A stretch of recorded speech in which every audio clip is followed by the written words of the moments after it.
Welcome to Calcast, your Create International podcast.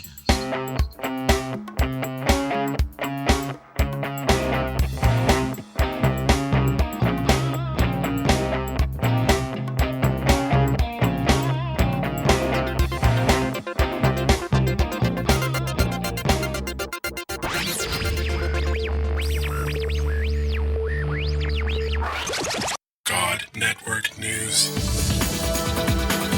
where we give you a new perspective on events happening in our world today. This is GNN.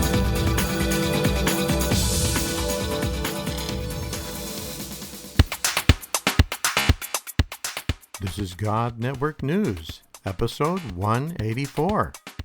Welcome, GNN fans, to another episode of God Network News, the podcast that tells you what God's doing around the world. Not what CNN tells you, but what GNN tells you is going on in the world. If you're tired of listening to all of that crisis network news and you want to hear what God's doing, well, give us a listen.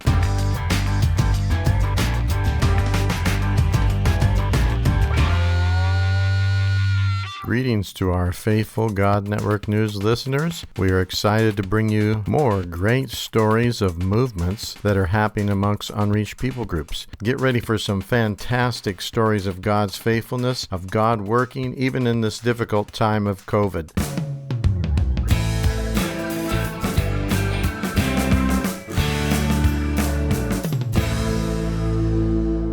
I grew up in America, in California, in a Christian family, but my father died when I was really young, and I went on a path of rebellion, mad at God. Why do other boys have a father and I don't? Got into a lot of trouble, got kicked out of school my last year of high school because of drug dealing, got locked up in jail, and reached rock bottom in my life.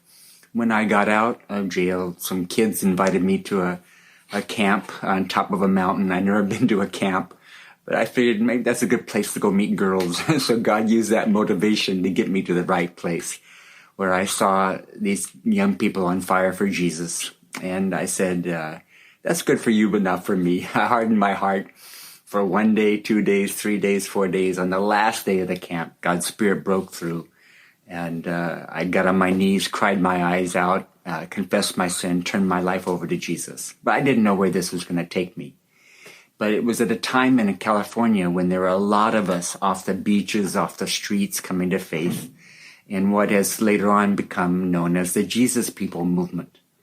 Some of you younger people have just heard about this, or maybe heard about your parents talking about it. Well, I was part of that. In the late 60s, early 70s, a lot of us from pretty bad backgrounds in America, and then it went to South America, even came over to the Philippines. It was a movement. It had all the aspects of movement, out of control, out of man's control, but in God's control. And we were all coming to faith quickly. There were no leaders. So I'm 2 weeks old in Jesus, and I'm put into leadership. How can you be a leader after 2 weeks? Well, in movements, there are no mature people. People are coming to faith fairly rapidly, and you must have a way of reproducing yourself into other people, modeling, taking people one step. And so I was 2 weeks ahead of other people, so I was put into leadership. And a lot of us were falling. It was messy. Movements are messy. If you want a nice, conducive, clean movement, you'll never have it, because movements are messy. They're not in your control. If you start controlling it, you'll lose the momentum probably. And so just trying to find this way to God and helping other people as I was on my own route. And in this Jesus People movement, there really was only one mature leader, and his name was Pastor Chuck Smith. And he's going to be with the Lord now. And people say, wow, wasn't he a great preacher? And a lot of his sermons are put into volumes of books now. And most of us would say, no, he was kind of dry preacher and long-winded. He'd like to teach for a long period. But the thing that stuck out more than anything for movement was he had a father's heart. without spiritual fathering and mothering, there are never going to be a movement. And so he would put us raise up leaders quickly, and you'd fall, and he'd pick you back up and say, try again, I believe in you. That was the key to the Jesus People movement. Reproducing leaders, even though they weren't perfect, with the Father's heart. And I was part of that, and I started hearing about mission and thought, is mission for other people or is it for me? So I went on a mission trip before it was popular to do mission trips. Lots of people today I asked, have you been on a mission trip? And say, yeah, Jim, I've been on 20 mission trips. I said, why? Why are you taking you so long? You only need one mission trip. Because a mission trip is not a mission tour. Mission trip is taking yourself out of your comfort zone to go to some place that's uneasy, that's difficult for you in order to hear from God, to meet with God. And so I went to Japan and Korea for 3 months asking God, I got to know, is this mission thing for me or for other people? I'm not coming back to America until I hear from you. And yeah, Korea was cool, getting up at 5 a.m. and praying with the Korean Christians. If you've never prayed with a Korean, go find one and pray with them. They're awesome. But I didn't hear God in Korea. It was in Japan, in a very hard place, in Kyoto, kind of like the center of idol worship. And I was in a youth hostel one night praying on a top bunk bed all night long, being honest with God, saying, God, I don't like being in a foreign country. I don't like not knowing the customs. I don't like not knowing the language. I don't like not knowing the food I'm eating. I can't be a missionary. And God came back very clearly to me and said, that's right, Jim, you can't be a missionary, but I can make you a missionary. And I realized that night that this mission call had nothing to do with my likes or dislikes, my abilities or inabilities, but had everything to do with being obedient to God. Obedience, huge for calling, for movements, for whole life. And so I knew that night I'd leave America and never go back. Met my wife. She had a calling. We said, hey, let's do this together. We got married and quickly left for Papua, Irian Jaya, Indonesia. We were like lots of people, lots of young people that get excited about things. One week you want to go to China, next week you want to go to India, next week you want to go to Africa. But the thing that really grabbed our hearts when we exposed ourselves to what's going on in the world was unreached tribal people. People time is forgotten. So we looked at we're the highest number of unreached tribal people in the world, and that was Irian Jaya, the western half of the island of New Guinea, now called Papua, part of Indonesia. So that's where we came, and we landed, and we asked, where's the hardest group that nobody wants to go to? And they pointed us to the south, to the southern lowlands. So we immediately, in the first week, went down to the southern lowlands looking for a tribe, and ended up in the Sawi tribe. If you've read the book Peace Child, Don Richardson was in the southern half of the tribe. We were in the northern half of the tribe. And so to kind of isolated two different groups by a lot of jungle and two river systems.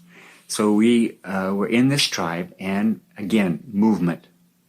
Saw movement happen. We began our life in the jungle using Philippians chapter 2 really is our method of evangelism. If God can become incarnate, become like man, surely we can become like the Sawi tribes people. Becoming one heart, one soul, one mind, coming into the world of people, not preaching at them, but showing them Jesus in their everyday life. So every day my wife would go foraging for food in the jungle. I'd go hunting in the jungle with the men. And in this way, we started getting this language together. And after a year, we're pretty fluent in the language. We're starting to preach and teach about Jesus, but no one's believing. We go into the second year, we're doing even more. They're starting to understand some. We go into the third year, we're doing a little bit of Bible translation now.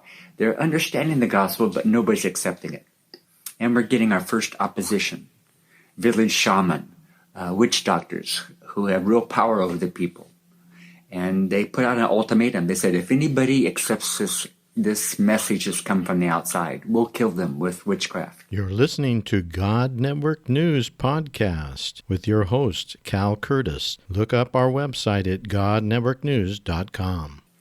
And you could feel the atmosphere tense, like a curtain of depression, of heaviness, holding people down. Them wanting to rise up, but being held down by fear. And I couldn't do anything more. And one day cried out to God, God, I can't convince these people anymore about who Jesus is. Please come in a way that only you can do and open their hearts. And God did it in a way I would have never dreamed. Happened on a hot day in the jungle. The sun was in the noon sky. From our hut, we heard the death wail, the crying for the dead. When you hear that, you know someone's died. I jumped out of our hut to the ground. We're up about 2 meters up off the ground, round pole, foundation, thatch roof, bark floor. I jumped to the ground, ran the direction I heard the crying. Half an hour later, I came out at the riverbank where there's 1,000 people. Women are throwing themselves in the mud the way they mourn the death of someone. The men are all in the shallow water looking for something. I asked the people, what's happened here?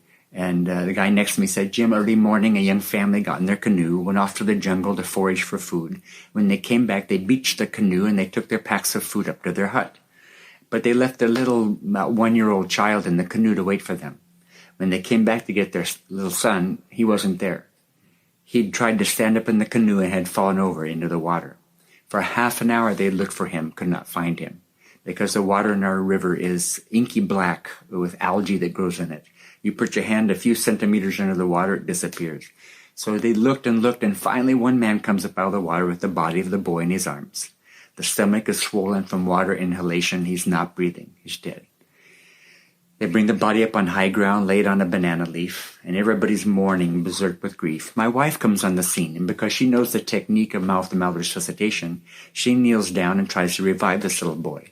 For 5 minutes, 10 minutes, 15 minutes, 20 minutes, she kept working. Finally, she stopped, realizing he's been in the water too long. He's really dead. And she starts to pray. I'm over here, and I stand up, and I start to vocalize a prayer I've never prayed in my life. Because there's a gift of faith that God gives. It's not a faith that we possess. It's a faith that God imparts at a point in time when he wants to do something. And just spontaneously, I started praying, God, even though these people don't acknowledge you as their Lord and Savior, as a sign of your love and mercy, allow this little boy to live again. All of a sudden now, the mouth of the little boy came spewing all the water. He started breathing shallow, breathing big, his eyes open, he was alive again.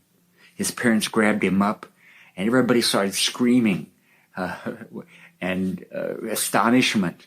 Finally, I quieted everybody down, and I said, what we've just now seen, this isn't anything that I did or that my wife did. This is the God we've come to tell you about. He did this as a sign of his love and mercy.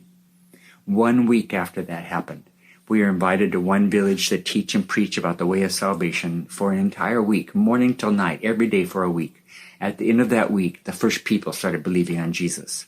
Not 1, 2, 3, but 10, 20, 30, whole family groups together coming to faith every week, wave after wave, till eventually 80% of this population became born-again believers. When I talk to my friends in Africa, East Africa, West Africa, who are involved in movements, they all tell me every movement that they've seen happen came after a miracle. Miracles ushering forth movements.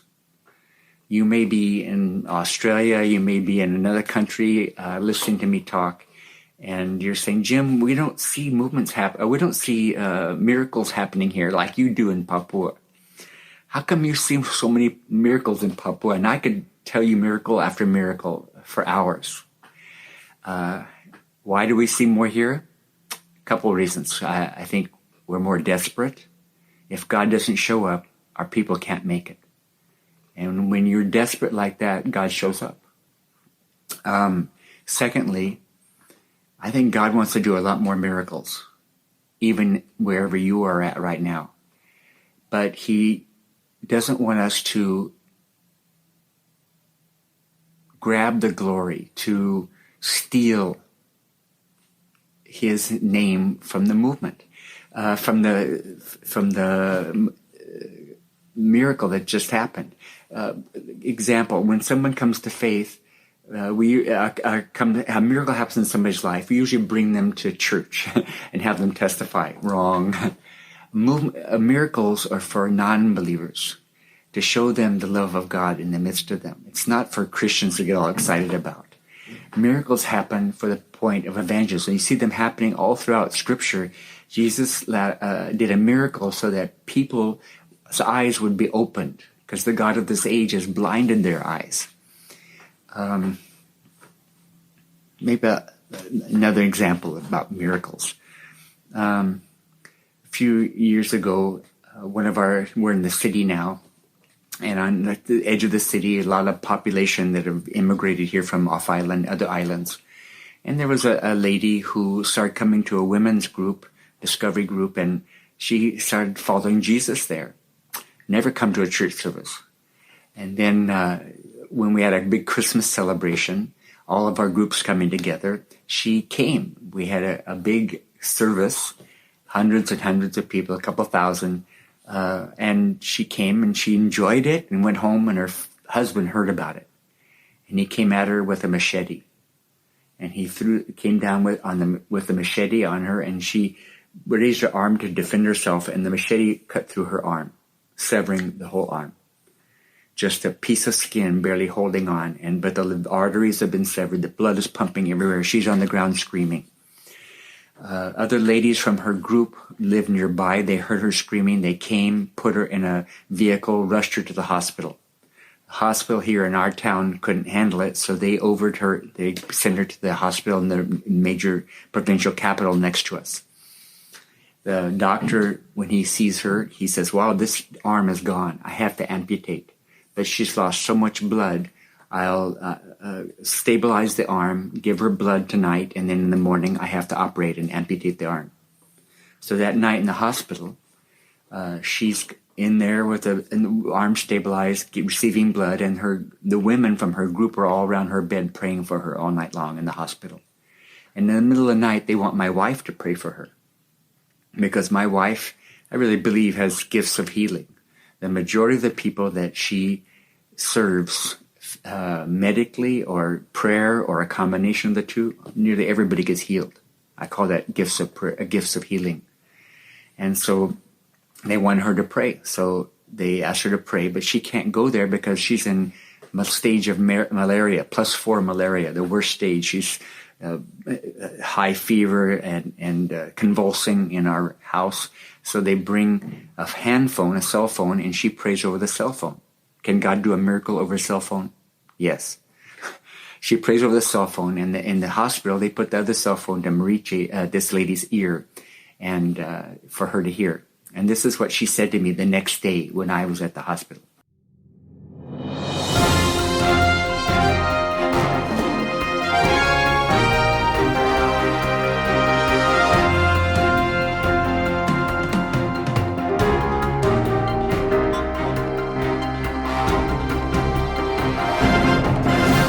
If you enjoyed this episode, please consider donating to help us continue to bring exciting stories fresh from the field. Visit our website at godnetworknews.com and select the PayPal link on the right side of the page, or consider becoming a Patreon partner to receive access to more valuable materials exclusive to our members.